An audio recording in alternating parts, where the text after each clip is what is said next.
ನನ್ನ ಜೀವನದಲ್ಲಿ ಸತ್ರು ಅದು ಕನ್ಫರ್ಮ್ ಆಗಿದ್ದೆ ಆ್ಯಕ್ಚುಲಿ. ಸಾಹಿತ್ಯ ತಂದು ಒಗೆದು ಬಿಟ್ಟು ಏನೋ ಒಂದು ಆಗ್ತಿದ್ದೆ.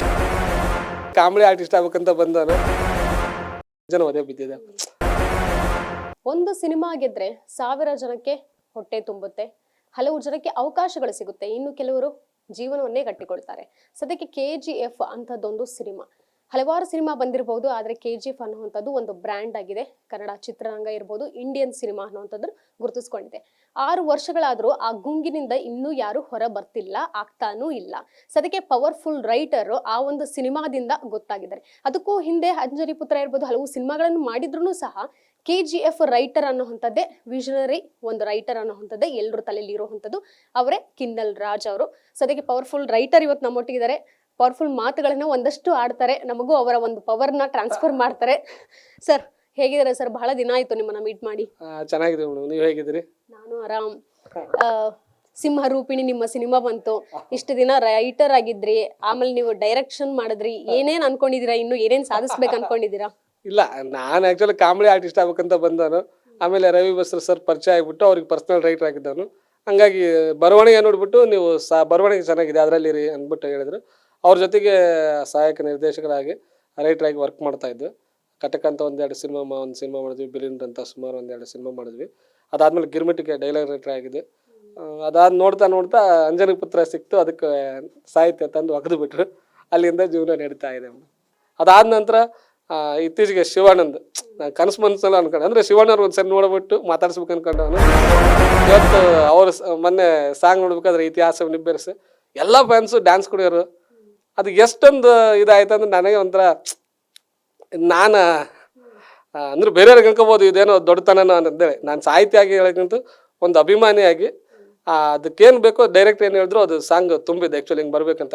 ಬಟ್ ಅಲ್ಲಿ ಡ್ಯಾನ್ಸ್ ಮಾಡಬೇಕಾದ್ರೆ ಅಯ್ಯೋ, ನಾನು ಶಿವಣ್ಣವ್ರಿಗೆ ಡ್ಯಾನ್ಸ್ ಎಷ್ಟು ವಿಸಿಲ್ ಹೊಡೆದು ಚಪ್ಪಾಳೆ ತಟ್ಟಿ ಖುಷಿ ಪಟ್ಟಿದ್ದೀನೋ ಗೊತ್ತಿಲ್ಲ. ಇವತ್ತು ಆ ಹಾಡಿಗೆ ನಾವು ಫ್ಯಾನ್ಸ್ಗಳು ಇದು ಮಾಡಬೇಕಾದ್ರೆ ಬಾ ಸಾರ್ಥಕ ಆಯ್ತಪ್ಪ ಅಂತ ಅನ್ಕೊಂಡು ಅಷ್ಟೊಂದು ಖುಷಿ ಆಯ್ತು.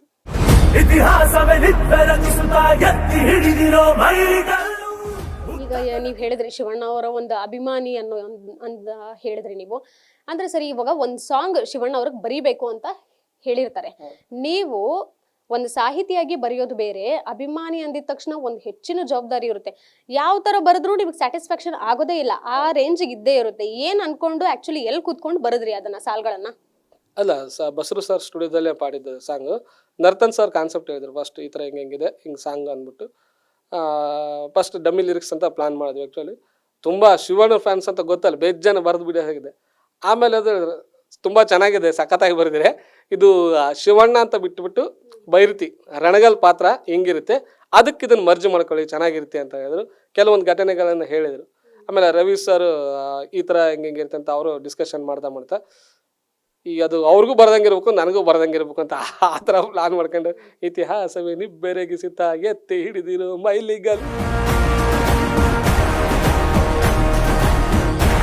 ಅಂದರೆ ಅವ್ರನ್ನ ಆ್ಯಕ್ಚುಲಿ ಇತಿಹಾಸನೇ ಅವ್ರನ್ನ ಎತ್ತಿ ಹಿಡಿದಿದ್ದೆ ಈ ಮೈಲಿಗಲ್ಲನ್ನ ಅನ್ನೋ ಥರದಲ್ಲಿ ಬರ್ಕೊಂಡೆ. ಅದು ತುಂಬ ಖುಷಿ ಪಡ್ರೆ ಆ್ಯಕ್ಚುಲಿ. ಅದಾದ ನಂತರ ಟೋಟಲ್ ಆ ಕ್ಯಾರೆಕ್ಟರ್ ಏನು ಕೇಳುತ್ತೆ ಅಂದರೆ ಸಮಾಜಕ್ಕೆ ಆ ವ್ಯಕ್ತಿ ಏನು ಮಾಡ್ತಾನೆ, ಈ ಕಾನೂನು ಕೈಗೆ ತೊಗೊಂಡ್ರು ಸಹ ಆ ಜನಕ್ಕೆ ಒಂದು ಒಳ್ಳೆಯದನ್ನೇ ಮಾಡೋಕ್ಕೆ ಪ್ಲಾನ್ ಮಾಡ್ತಾನೆ ಅನ್ನೋದ್ರ ಇದಿಷ್ಟನ್ನು ಇಟ್ಕೊಂಡು, ಜೊತೆಗೆ ಅಲ್ಲಿ ಆ ಪ್ರದೇಶನ ಗುತ್ತಿಗೆನ ಎಳೆಯೋಕೆ ಬಂದ ಕೆಲವೊಂದು ವಿಲನ್ಸ್ಗಳಿಗೆ ಹೆಂಗೆ ಸಿಂಹ ಸ್ವಪ್ನವಾಗಿರ್ತಾನೆ, ಎಷ್ಟೇ ಗಜಪಡೆಗಳು ತತ್ತರಿಸಿವೆ ನೋಡು ಅಬ್ಬರಕ್ಕೆ ರಕ್ಕಸನ ಅಬ್ಬರಕ್ಕೆ, ಇದೆಲ್ಲ ಆ ಕ್ಯಾರೆಕ್ಟರ್ ಇಟ್ಕೊಂಡೇ ಮಾಡಿದ್ದು ಮೇಡಮ್. ಆ್ಯಕ್ಚುಲಿ ಫಸ್ಟ್ ಒಂದು ಚಾಲೆಂಜಿಗಿತ್ತು, ಒಂದು ಅಭಿಮಾನಿ ಅಂತ ಒಂದು ಖುಷಿ ಅಂತ ಇರ್ತಲ್ಲ, ಓಡೋಕೆ ಕುದುರೆ ಮೈದಾನದಲ್ಲಿ ಬಿಟ್ರೆ ಹೆಂಗಿರುತ್ತೆ ಹಂಗಿರುತ್ತೆ. ಬಟ್ ಸಾಹಿತ್ಯ ಆಗಿ ಬಂದದ್ನಾಗ ನಮ್ದು ಯಾವ ಜವಾಬ್ದಾರಿ ಇರುತ್ತೆ, ಯಾಕಂದ್ರೆ ನಿರ್ದೇಶಕರು ಒಂದು ಕನಸು ಕಾಣ್ಕೊಂಡಿರ್ತಾರೆ, ಅದನ್ನು ತುಂಬಬೇಕಾಗತ್ತೆ ಆ್ಯಕ್ಚುಲಿ. ಹಾಗಾಗಿ ನಿರ್ದೇಶಕರು ಜೊತೆಗೆ ಸಂಗೀತ ನಿರ್ದೇಶಕರು ಅವರಿಬ್ಬರು ಒಂದು ಸೆಲೆಕ್ಷನ್ ಅಂತ ಹೇಳ್ಬೋದು ಲೈನ್ಸ್.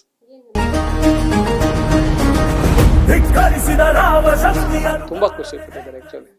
ಆಮೇಲೆ ವೇದಿಕೆಗಳು ಸುಮಾರು ನಮ್ಮ ಹೆಸರು ಹೇಳಿದ್ರು, ಎಲ್ಲ ಸಾಹಿತಿಗಳನ್ನೆಲ್ಲ ನೆನೆಸ್ಕೊಂಡ್ರು. ನಮ್ದಾಯ್ತು, ಸರ್ವೇಶ್ ಆಯಿತು, ಆಮೇಲೆ ನಾಗರ ಪ್ರಸಾದ್ ಸರ್ದಾಯ್ತು, ಎಲ್ಲರ ಹೆಸರು ನೆನೆಸ್ತಾರೆ. ಆಮೇಲೆ ಈ ಸಾಂಗ್ ಪರ್ಟಿಕ್ಯುಲರ್ ಟೈಟ್ಲ್ ಸಾಂಗ್ ಎಲ್ಲೇ ಹೋದ್ರು ಆ ಬ್ಯಾಂಗ್ ಇರ್ತಲ್ಲ, ಅದು ನನಗೆ ಅವ್ರಿಗೆ ಎಷ್ಟು ಖುಷಿ ಕೊಟ್ಟಿಯೋ ಗೊತ್ತಿಲ್ಲ, ನನಗಂದ್ರೂ ಫುಲ್ ಖುಷಿ.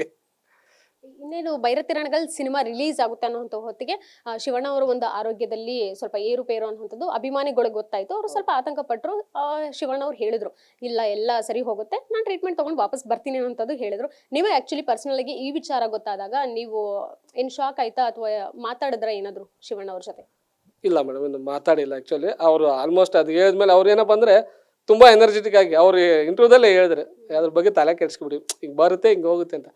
ಅವ್ರ ಥರ ಎನರ್ಜೆಟಿಕ್ ನಾವು ನೋಡಿಲ್ಲ. ಯಾಕಂದರೆ ಅವ್ರ ಮನೇಲಿ ಪ್ರೆಸ್ ಮೀಟ್ ಇದ್ದಾಗ ನೋಡಿದ್ವಲ್ಲ, ಎಷ್ಟು ಎಲ್ಲರೂ ಆತ್ಮೀಯವಾಗಿ ಬರಮಾಡ್ಕೊಂಡ್ರು ಅಂದರೆ ಅವ್ರು ಮಾತಾಡ್ಸೋದಾಯಿತು, ಅವ್ರು ನೋಡ್ಕೊಳ್ಳೋ ರೀತಿ ಇದೆಯಲ್ಲ, ನಿಜವಾಗ್ಲೂ ಅವ್ರ ದೊಡ್ಡತನ. ಆ ದೇವರು ಸದಾಕಾಲ ಅವ್ರನ್ನ ಚೆನ್ನಾಗಿಟ್ಟಿರಲಿ, ಅವ್ರು ಚೆನ್ನಾಗಿರ್ತಾರೆ, ಅದು ಮಾತು ಹೇಳ್ಬೋದು. ಫಸ್ಟ್ ಕೆಲವೊಂದು ಸಲ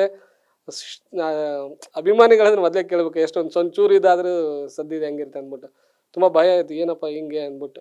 ಯಾಕಂದ್ರೆ ಇವಾಗ ಸದ್ಯಕ್ಕಿರೋದು ಈಗ ಸಿನಿಮಾ ವರ್ಷಕ್ಕೆ ಒಂದು 2-3 ಬರ್ತಿದೆ ಅಂದರೆ ಶಿವಣ್ಣವರು.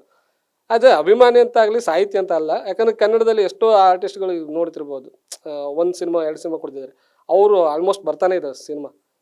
ಹಾಗಾಗಿ ಅವರು ಚೆನ್ನಾಗಿರಲಿ, ಖುಷಿಯಾಗಿರಲಿ ಅನ್ನೋದು ಕೇಳ್ಕೊಳ್ಳೋದು. ಶಿವಣ್ಣ ಅವ್ರು ಇರಬಹುದು, ಪುನೀತ್ ಅವ್ರು ಇರಬಹುದು, ಇಬ್ಬರ ಜೊತೆ ನೀವು ಕೆಲಸ ಮಾಡಿದ್ದೀರಾ. ಇಬ್ಬರಲ್ಲೂ ಒಂದು ಗುಣ ಮ್ಯಾಚ್ ಆಗುತ್ತೆ ಅಂದ್ರೆ ಯಾವ್ದಾವ್ದು? ಸಿಂಪ್ಲಿಸಿಟಿ.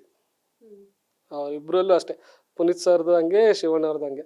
ಅಂದರೆ ಎಲ್ಲರೂ ನೋಡಿ, ದೊಡ್ಡ ಅಣ್ಣವ್ರ ಕುಟುಂಬದವರು, ಆಮೇಲೆ ಅವ್ರದ್ದೇ ಆದ ಒಂದು ಅಭಿಮಾನಿಗಳು ಎಷ್ಟೊಂದು ವರ್ಗ ಇದೆ. ಬಟ್ ಆ ಸಿಂಪ್ಲಿಸಿಟಿ ಇರುತ್ತಲ್ಲ, ಯಾರೇ ಹೋದ್ರು ಪ್ರತಿಯೊಬ್ಬರಿಗೂ ಅದೇ ಥರ ಗೌರವ. ಈ ಕಲಾವಿದರು ಹೋಗಲಿ, ತಂತ್ರಜ್ಞರೇ ಹೋಗಲಿ, ಅಭಿಮಾನಿಗಳೇ ಹೋಗಲಿ, ಕರೆದು ಮಾತಾಡಿಸ್ತಾ ಇದ್ರು, ಒಂದು ರೆಸ್ಪೆಕ್ಟ್ ಕೊಟ್ಟು ಮಾತಾಡಿಸ್ತಾರೆ. ಅದು ಅವರಿಬ್ಬರಲ್ಲೂ ಸಿಂಪ್ಲಿಸಿಟಿ. ಯಾರೇ ಸ್ಟಾರ್ಸ್ ಇರಬಹುದು, ನೆಕ್ಸ್ಟ್ ಅವ್ರ ಪೀಳಿಗೆ ಇರಬಹುದು, ಅವರು ನೆಕ್ಸ್ಟ್ ಸಿನಿಮಾ ಇಂಡಸ್ಟ್ರಿಗೆ ಬರಬೇಕು ಅಂತ ಇಷ್ಟಪಡ್ತಾರೆ. ಯಾವುದೇ ಫಾರ್ ಎಕ್ಸಾಂಪಲ್ ಕನ್ನಡ ಇಂಡಸ್ಟ್ರಿನ ಹೊರತುಪಡಿಸಿ ಬಾಲಿವುಡ್, ಟಾಲಿವುಡ್ ಇರ್ಬೋದು, ಮತ್ತೊಂದು ಚಿತ್ರರಂಗದಲ್ಲಿ ತಂದೆ ಆಕ್ಟರ್ ಅಂತ ಹೇಳಿದ್ರೆ ಮಗಳು ಆಕ್ಟರ್ ಆಗಬೇಕು ಅನ್ನೋಂಥದ್ದು. ಬಟ್ ಶಿವಣ್ಣ ಅವರು ಮಗಳನ್ನ ಪ್ರೊಡ್ಯೂಸರ್ ಮಾಡಿರುವಂಥದ್ದು, ಇದು ಎಷ್ಟು ವಿಭಿನ್ನ ಅನ್ನಿಸ್ತು? ಅದು ಅವ್ರವ್ರ ಅಭಿರುಚಿಗೆ ಬಿಟ್ಟಿದ್ದು ಮೇಡಮ್ ಆ್ಯಕ್ಚುಲಿ. ಯಾಕಂದರೆ ಈಗ ಅವ್ರ ತಂದೆ ಅವ್ರ ಮಗಳು ಅಂತಂದರೆ ಅವ್ರ ಇಂಡಸ್ಟ್ರಿಗೆ ಅಂದರೆ ಸಿನಿಮಾ ವಲಯಕ್ಕೆ ಸಂಬಂಧಿಸಿದಲ್ಲೇ ಇದ್ದಾರಲ್ಲ ಅನ್ನೋದೊಂದು ಖುಷಿ. ಈಗ ಯಾಕಂದರೆ ಎಷ್ಟೇ ಜನ ನೀವು ಹೇಳಿರ್ಬೋದು, ಈಗ ಸದ್ಯ ದುಡ್ಡು ಬಂದ ಬೇರೆ ಕಡೆ ಹಾಕೋದು, ಬಜೆಟ್ ಏನೋ ಒಂದು ಮಾಡ್ತಿರ್ತಾರೆ. ಬಟ್ ಇಲ್ಲಿ ಹಂಗಲ್ಲ, ಸಿನಿಮಾ ರಂಗಕ್ಕೆ ಮೀಸಲು ಇಟ್ಟಿದ್ದಾರಲ್ಲ, ಅದೊಂದು ಖುಷಿ ಪಡ್ಬೋದು.